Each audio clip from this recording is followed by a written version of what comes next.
Hello and welcome back to another episode of Ali's Digger Diary. You can see I'm way up in the back of beyond trying to find a digger. I've got no phone signal either, but I've got a rough idea.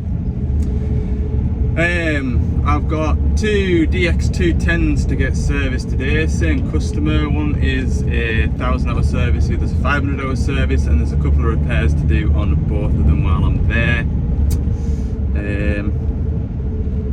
Yeah, just looking for a big orange blob and I can't see one. I'm sure I'm in the right area. Last time I was up here they were harvesting this site and now they're planting it.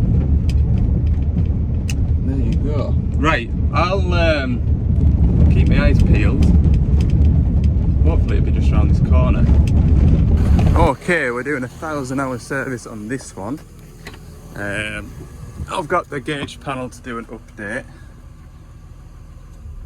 And also when the driver's filling up the fuel tank with the refueling pump, it's not automatically switching itself off. So I wonder if we've got a problem with the refueling controller box. So that's why I've got the grab tank here right next to it. I'm going to put because basically how it works is the fuel level sensor in the tank, basically when it gets full it tells that and it switches the pump off. So my first question to him was, does the fuel gauge read accurately? And he said yes, so it might be that. I've not had it that way around. Normally what happens is the controller just doesn't work at all, and if the machine doesn't knock itself off when it's full, normally the fuel level sensor is faulty, but it's working. That is my thought process. Anyway, I've got hubs draining. I'm just about to drain some engine oil out. So we will get on with that. Now then, this little 3/8 impact gun has packed in. It's doing the same as what it did a few months ago, where you put a battery on it, it'll go, initially it'll set off. As soon as you let go of the trigger, it won't set off again. Now I've had this for about 5 or 6 years and it's played up quite a bit recently. So I've got a new one coming, a newer, better version. So save me trying to repair that, because all I do is I strip it down, put it all back together. Sometimes it works, sometimes it doesn't, and I'm just fed up. So I'm lost without it. The thump around this big 1/2-inch one for the work that I'm doing, it's overkill, but anyway, it'll keep us going. My new one should be here tomorrow. Oh no, it should be getting delivered. Yeah, it should be delivered tomorrow at some point. That's nice to listen to if you're watching with headphones. You take that one right off, slide that round, take that lid off there, and I'll go and find my pipe to drain the oil out. Okay, I was going upstairs here to take the engine oil filler cap off. I noticed that the wiring for the fuel levels tank level sensor goes in from the top now. Totally forgot about that, but it's handy because they used to be about 2/3 of the way down, so you had to have like less than half a tank before you dared take it out. So anyway, what I'm going to do is I'm going to set the refueling pump off and then just slide that all the way at the top and it should cut out. That's how it should work. So if we press that button there and then come up here, there you go.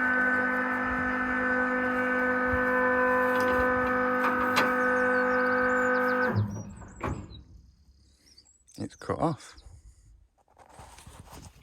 We've just tried it for a second time and it worked okay. How do you explain that?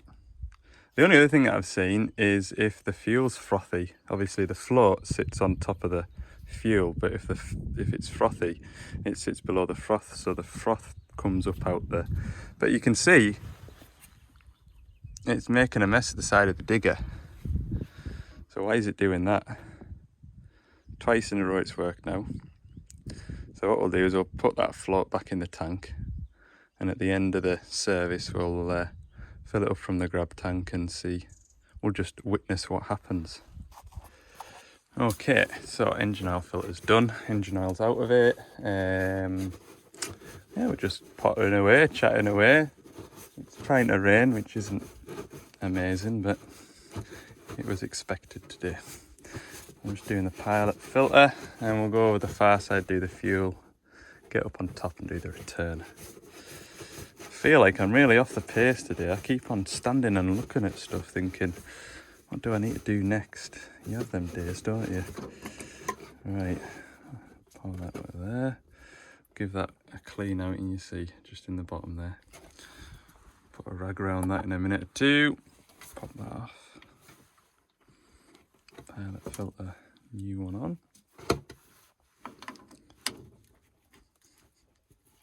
Lovely job, right? I'll just clean that out. Okay, so on Friday, when I was down at Baxenden, this machine cut out on him. Now he did say it did just die a death rather than stall out. It was running the machine, the engine cut out. He left it for 10 minutes, restarted it, and it was fine after that. So we had a look I got him to have a look in the error codes, and there was a log code for the fuel rail pressure. So while I'm servicing, changing the filters, because this is the new type of filter head with the electric lift pump in, there's a gauze filter in here now. As you can see, it's clean. So it ain't that that's caused it. I've also been and had a look at the rail pressure sensor. Check the plug on it. I've seen the rail pressure sensors put leak diesel into the plug basically and give a bad connection too, which would be more in line with the symptoms of the machine. It just sort of cutting out. If you were to disconnect the rail pressure sensor, I'm pretty sure they just cut out. And it ain't that either. I'm going to put that back together, but we'll have a look a bit later on. At least that's clean. We'll put the new filter on now. Right, I'm going to try and do this so I can show you. So to bleed the fuel, obviously you want to turn your tap back on. Right, it's bleeding itself now, look. But anyway, turn the fuel on, crack that nut off there, and then and it comes out at a hell of a rate. See? So then we'll shut that off, and we do the same again up there, but this one's, you can't just catch it as well. So what I do is I just put a rag around here and then set it off and stop it as soon as I see the fuel come through, otherwise you end up getting very wet very quickly. I'm going to have a look at this AdBlue injector. So the driver is reporting excessive AdBlue consumption.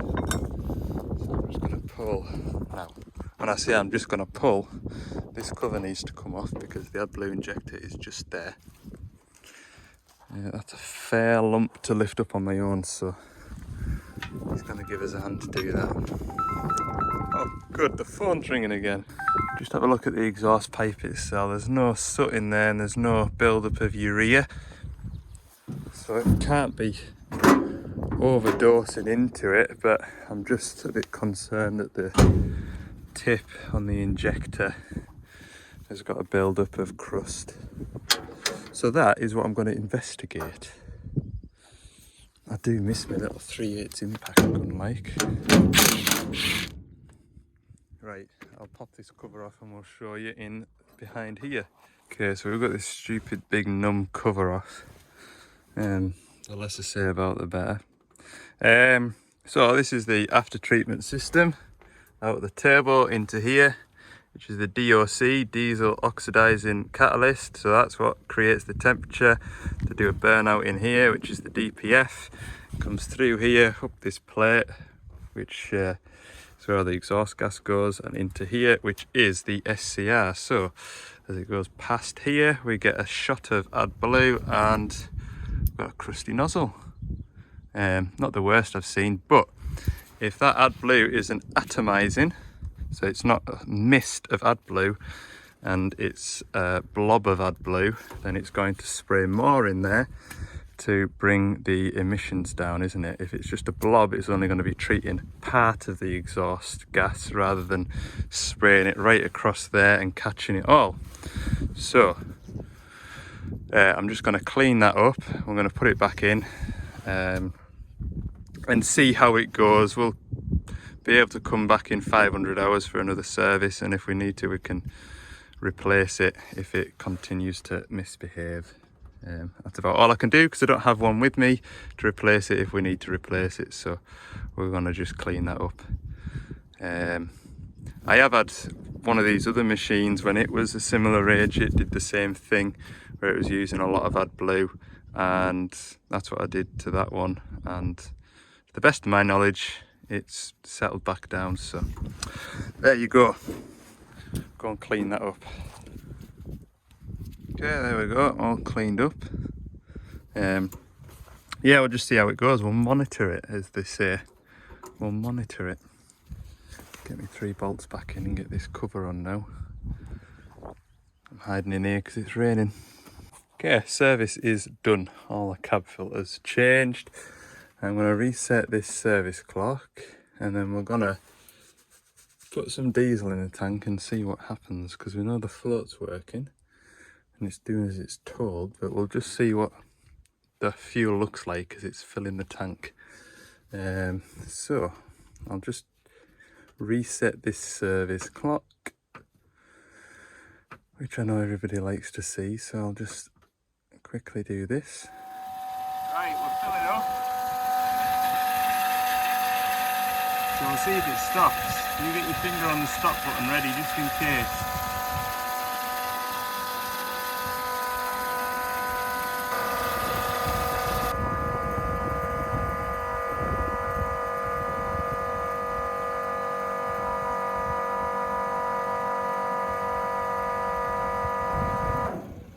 Oh look, it worked! Can't fix it if it's not broken. Let's clear off, get out of here. Bloody time wasters. But it works for you. I has, so I'm going. See ya. Okay, I'm going that way.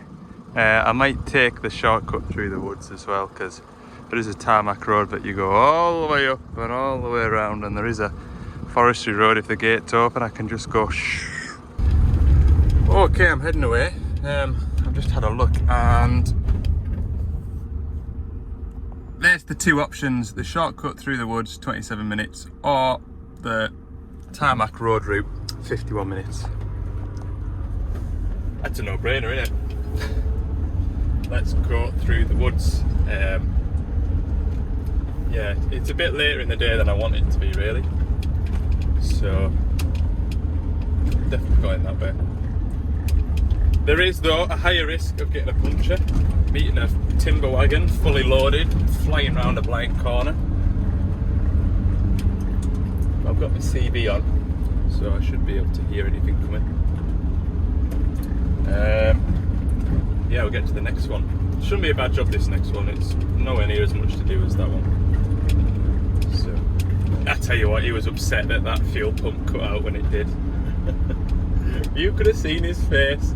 Didn't stop grumbling about it either. Okay, we're here from over there through the forestry. Van has made it with 4 inflated tyres. What a treat. So he's set the digger up for me. I bet he's seen us coming from up over that hill, guarantee it. Jobs that we need to do with this, we've got some quick couplers for the machine so it can work as tilting grading beam, 500-hour service, and we've got some grease seals to go on the quick hitch. What else was there to do? No, there isn't. There's no such thing as a broken track guide bolt, I promise you. I've done enough of them. Which one is it? This side or yon side? I think it's that side. It's, you get one bolt, it's out, just needs, if you can put a tap through. Oh, right. Oh, you can get the bolt right. Yep, we'll do that. I'm not drilling anything out. I haven't got out to drill anything out with. But if it's fallen out, then we'll replace it, because I've definitely got bolts for the job. For the job. There. Oh no, that's a fine thread. Anyway, we'll do that. We'll get this service rattled off. So, oil is coming out the engine on purpose, I promise you. So that's doing well. I tell you, it's a different day over here. Can't believe it. I was just saying, like, I had a woolly hat on over there and the wind was bitter. But here, I'm just mithered by midges and flies. It's not bad enough to get the midgie spray out yet, like. Anyway, I'm just going to babysit that because the full 27 litres, believe it or not, doesn't fit into a 20 litre drum. So I'm just going to keep a close eye on that. Okay, service is complete. He's just going to drop the bucket off so we can work on it. Is it going to start? It's going to start. Yeah, we're just going to drop the bucket off. We'll put these couplings on. And then we've got the rubbers to put in. 1, 2, 3, 4. And also I brought with me shims just in case, because the machine's done 2,500 hours. I imagine there will be space for a shim. Okay, so I've got my locking bolt out on the floor. I'll kick that somewhere over there and lose it. Shove this pin through, hopefully. He says, just curl it round a bit more. It'll be somewhere near, like. Dee dee dee.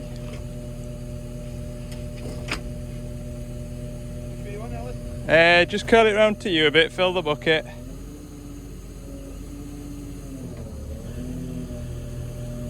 Ooh.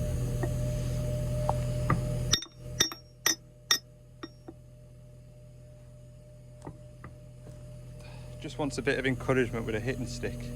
Got that for a good idea though, to protect the metal pipes at the bottom. All the machines have them on for this company. And it saves the metal pipes getting twisted and snapping.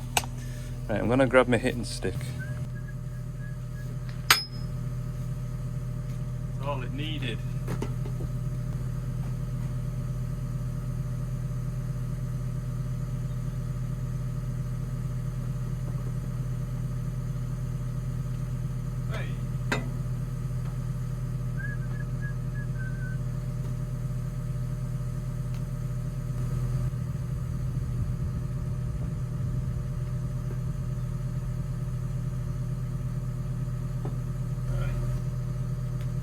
That bad all the way over there.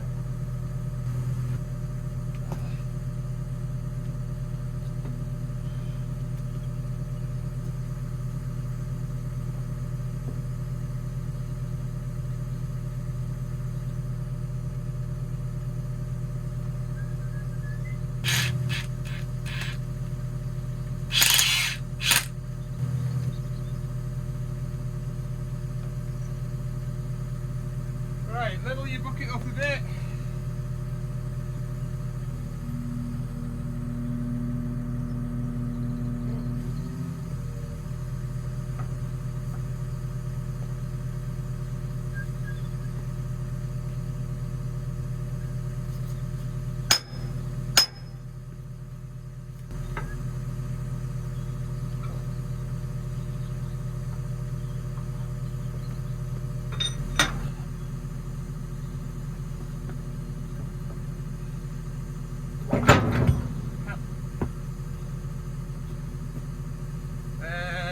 Empty the bucket a bit.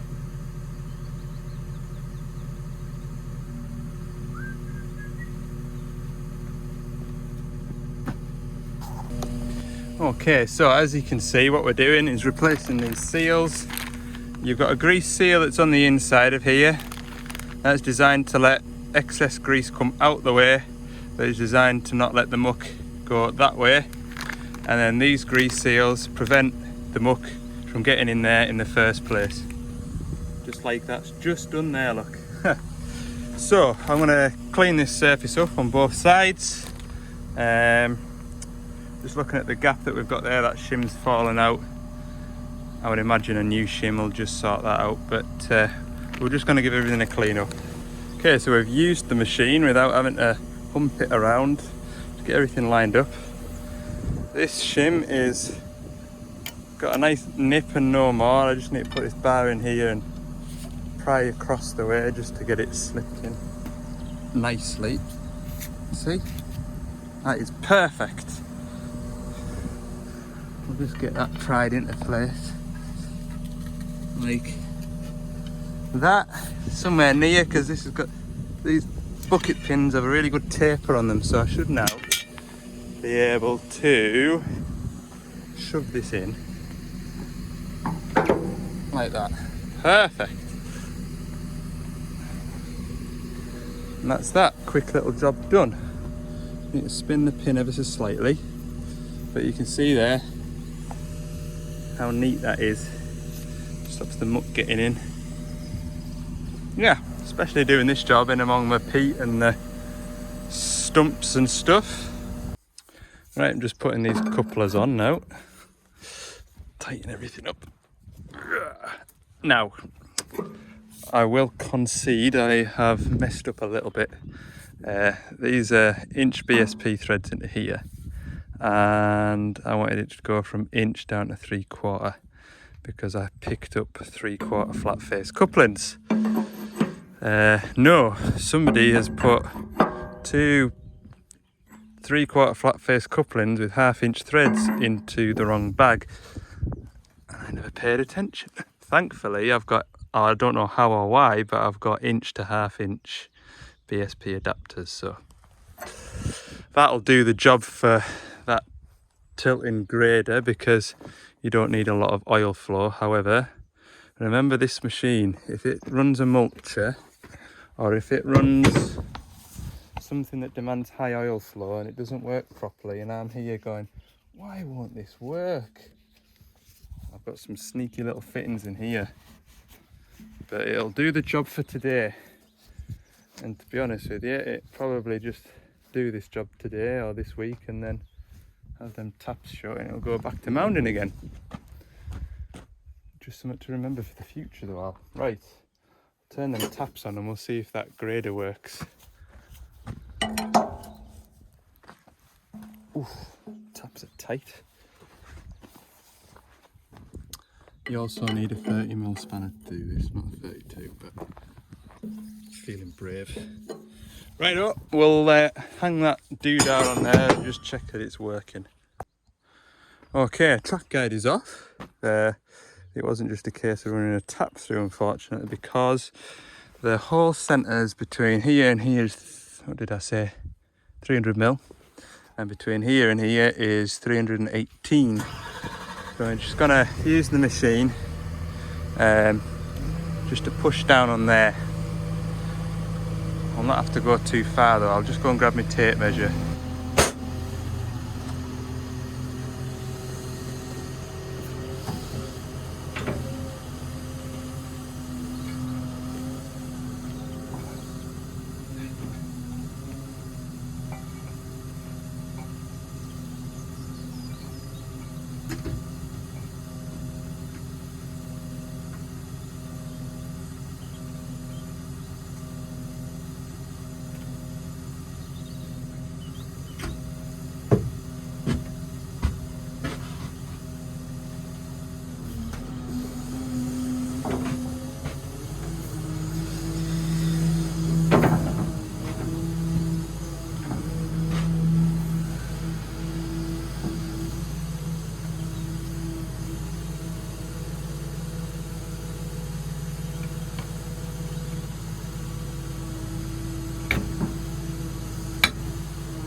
Right out, level up.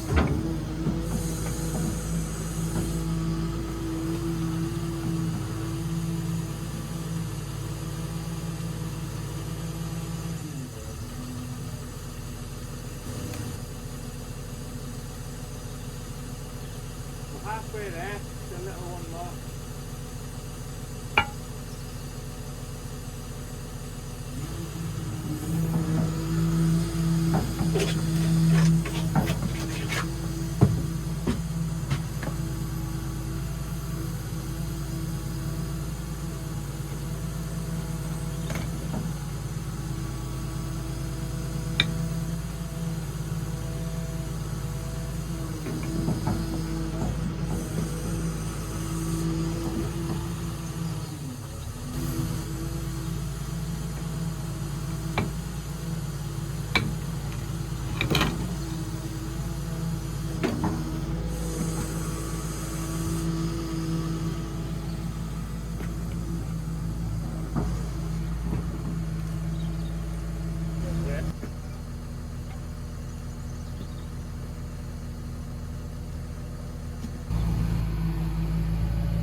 They must get some hellish pain when they twist and bend and snap, because that has taken a fair bit. So it was splayed out here to what it was down here.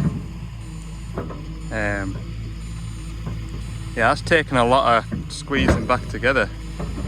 It has. It's even broken rock, look. Not exactly in great shape, like. It really isn't, but what can you do with what you've got? What do you do? Just do what you can, don't you? Fire this back on. Right, the guide's on, but there's only 3 bolts holding it because we pressed it back together, but it's still, for whatever reason, the hole centres are the same, but it still seems half a hole out when we try and offer it up. So, instead of messing about, we'll just get a new guide. A nice, square, straight guide, and we'll be able to come here, undo the bolts, and fit it, put nice new bolts in. Job will be right. Job will be right. The time we've spent faffing on trying to square that up. Should have just pulled the pin out of the grenade earlier. Anyway, still got a gauge panel update to do on this, so I'm gonna get my laptop and everything out for that. So what are we learning about these track guides? Oh, the bolts are too soft and they just rip off. No, it's only machines that are affected that are working in forestry. And what it is, it's all to do with the spacing of the tree stumps. So that track width there is 3.2 meters wide. We never had any problems at all with track guides on the 160 high tracks, and that's because they're 3 meters wide. So when they're traveling between the stumps, not only do they not need to rip a row of stumps out in front of them, so they're sort of straddling a stump because they've got the height and the clearance to travel over the top of them, but they don't need to worry about catching the track pad on the stumps next to them and twisting the chain, which is what's happening. The chain's twisting up, grabbing hold of the track guide and pulling it, which is what's either loosening or causing the bolts to shear off into the track frame.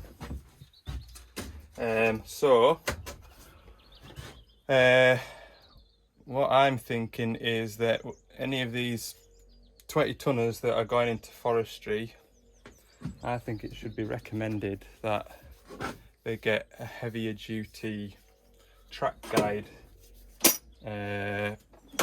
fitment organisation. So what I would do is, I mean, I'm not an engineer, so you'll probably tell me that it'll snap off, but I would get something welded on here with a flat plate and then a wider track guide up here so that the bolts come up through like this here and here, maybe even 3 just to be beefed up.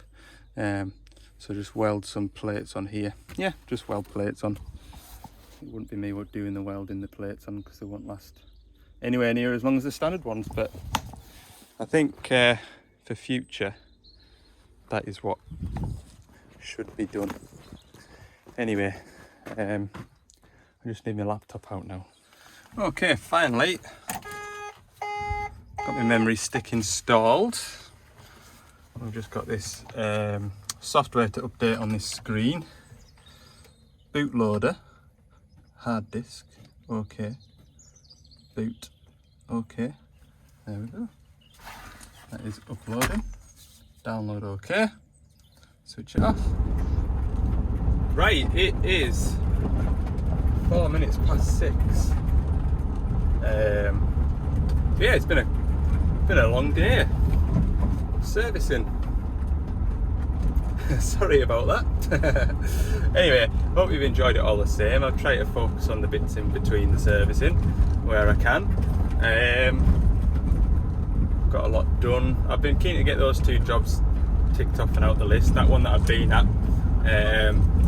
that service came in not Friday gone but the Friday before, so I wanted to get that one cleared out from under my feet sort of beginning of this week, and then that other one came in on Friday while I was down at Baxenden, so that's all tied up and out the way, and it's all kind of made a nice big loop for me to drive home, which will be for me an hour and a half from here.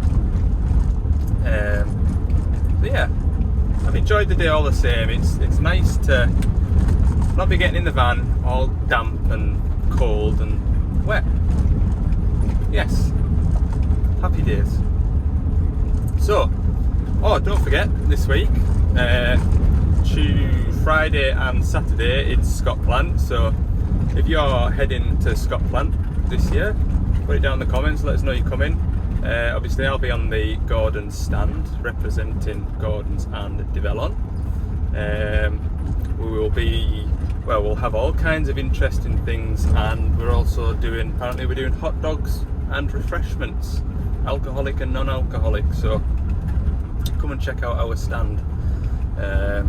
If you are coming down, come and say hello. I should be there for the majority of it, although I will try and sneak off and see some other bits. But yeah, I'm looking forward to it. It'll be good. Right, thanks for watching. Hope you've enjoyed this video. If you have, let me know by clicking the like button. If you haven't already, I'd appreciate it if you click the subscribe button as well. And we'll see you in the next one.